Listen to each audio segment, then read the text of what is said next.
తమ పార్టీ అధినేతల నుండి కూటమి ప్రభుత్వాన్ని వరుసగా టార్గెట్ చేస్తున్న తిరుపతి జనసేన ఎమ్మెల్యే ఆరణి శ్రీనివాసులు మాత్రం తనకేం పట్టనట్లు వ్యవహరిస్తున్నారు. తనకేం వినపడట్లేదు, కనపడడం లేదు అన్నట్లు ఉంటున్నారు. టెంపుల్ సిటీ ఎమ్మెల్యే తీరు ఇప్పుడు కూటమి శ్రేణుల్లో హాట్ టాపిక్ గా మారింది. తిరుమలకు కూడా ఆయనే ఎమ్మెల్యే అన్న సంగతి మరిచాడేమో అంటూ సొంత పార్టీ నేతలే కౌంటర్లు వేస్తున్నా ఆయన మాత్రం ప్రత్యర్థి పార్టీ నేతలపై నోరు మెదపడానికి ఎందుకు ధైర్యం చేయట్లేదు? కాంట్రవర్సీలు వద్దనుకుని కామ్గా ఉందామనుకున్నారా? లేక వైసీపీ నుంచి జనసేనలోకి వచ్చిన ఆయన పాత బంధాలను మర్చిపోలేకపోతున్నారా? తిరుపతి ఎమ్మెల్యే ఆరణి శ్రీనివాసులు ఉమ్మడి చిత్తూరు జిల్లాలో జనసేన పార్టీ పోటీ చేసి గెలిచింది ఒక స్థానమైన ఆ గెలుపు సౌండ్ మాత్రం జిల్లా వ్యాప్తంగా కాదు, రాష్ట్రం మొత్తం ఓ రేంజ్ లో వినిపించింది. గత ఎన్నికల్లో చివరి నిమిషంలో జనసేన సీటు తెచ్చుకుని జిల్లాలో అత్యధిక మెజార్టీ 60,000కు పైగా తేడాతో భూమన అభినయ్ రెడ్డిపై గెలిచారు. ఎన్నికల ముందు వరకు కూడా చిత్తూరు వైసీపీ ఎమ్మెల్యేగా ఉన్న ఆయనకు సీటిచ్చే విషయంపై తిరుపతి టీడీపీ జనసేన పార్టీ నేతలు తీవ్ర స్థాయిలో వ్యతిరేకించిన చివరికి పవన్ కళ్యాణ్ తనదైన లెక్కలతో ఆరణి శ్రీనివాసులకే సీటిచ్చారు.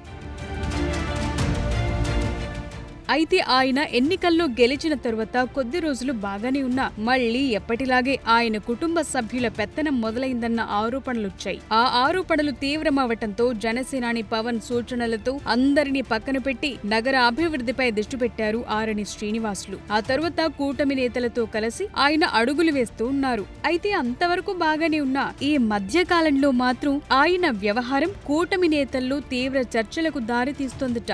కేవలం అభివృద్ధి పనులు, శంకుస్థాపనలు, ప్రజా సమస్యల పరిష్కారమంటూ ఆయన తిరుగుతున్నారే తప్ప రాజకీయంగా జరుగుతున్నటువంటి పరిణామాలపై ఆయన స్పందించకపోవటంపై జిల్లా నేతల్లోనూ ముఖ్యంగా టెంపుల్ సిటీ పొలిటికల్ సర్కిల్స్ లో హాట్ గా చర్చలు నడుస్తున్నాయి.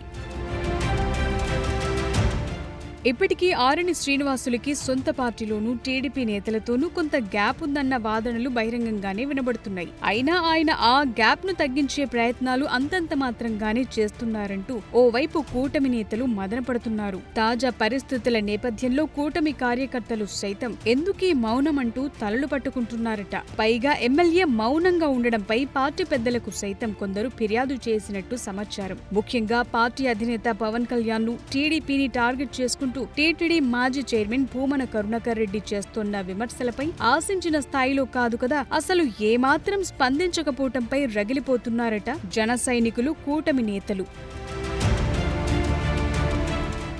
భూమన కరుణాకర్ రెడ్డి గోశాల వివాదం, తిరుమల టార్గెట్ గా పలు వివాదాలను తెరపైకి తెస్తూ రోజుకో ప్రెస్ మీట్ తో సీఎంను, డిప్యూటీ సీఎంను టార్గెట్ చేస్తూ ప్రభుత్వాన్ని ఇరుకున పెట్టే ప్రయత్నం చేస్తున్నారు. స్థానిక ఎమ్మెల్యేగా ఉంటూ తన ప్రత్యర్థిగా ఉన్న భూమనను ఎందుకు కౌంటర్ చేయలేకపోతున్నారంటూ సోషల్ మీడియా వేదికగా ఎమ్మెల్యేను ఓ రేంజ్ లో ఆడేసుకుంటున్నారట జనసేన క్యాడర్. నగర అభివృద్ధి అంటూ ఎమ్మెల్యే తిరగటంలో తప్పులేదని, కానీ ప్రభుత్వానికి, పార్టీకి పెద్ద డ్యామేజ్ కలిగించేలా భూమన వ్యాఖ్యలు చేస్తుంటే ఖండించాల్సిన బాధ్యత సొంత పార్టీ ఎమ్మెల్యేగా ఆరణి శ్రీనివాసులపై లేదా అని మండిపడుతున్నారు.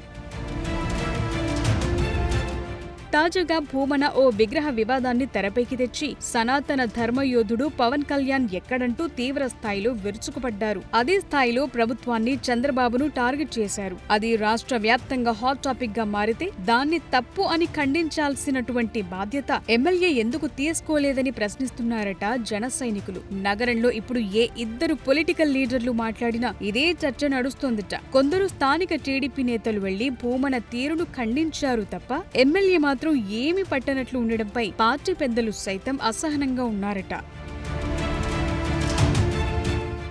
రాయలసీమలో గెలిచిన ఏకైక బలిజ సామాజిక వర్గానికి చెందిన ఎమ్మెల్యేగా ప్రత్యేక గుర్తింపు పొందిన ఆరణి అత్యధిక మెజార్టీతో గెలిచి ఓ రేంజ్ లో ఆ సౌండ్ ను సీమలో వినిపించేలా చేశారు. అయితే వైసీపీ చేస్తున్న విమర్శలను ఖండించడంలో మాత్రం అసలు ఏ సౌండ్ లేకుండా ఉన్నారంటూ సెటైర్లు వేస్తున్నారు కూటమి నేతలు. తిరుమలకు కూడా ఆయనే ఎమ్మెల్యే అని మర్చిపోయారా, లేక పాత వైసీపీ పరిచయాల వల్ల కాబోలేమో అన్న విమర్శలు వెల్లువెత్తుతున్నాయి. అయితే ఎమ్మెల్యే వర్షన్ మరోలా ఉందట. భూమనకు పని పాట లేకుండా రోజుకొక ప్రెస్ మీట్ పెట్టి తిరుమల టార్గెట్ గా ఏదో ఒక అసత్యాలను చెప్పుకుంటూ కాలం గడుపుతున్నారని, ప్రతిరోజు అతని మాటలకు స్పందించాల్సిన అవసరం లేదని ఆరణి గతంలోనే చెప్పారంటూ ఆయన్ని వెనకేసుకొచ్చే ప్రయత్నం చేస్తున్నారు అనుచరులు. మరి చూడాలి, రోజుకొకసారి జనసేనాని టార్గెట్ చేస్తున్న కరుణాకర్ రెడ్డి విషయంలో ఇకనైనా ఆరణి శ్రీనివాసులు రియాక్ట్ అవుతారో లేదో.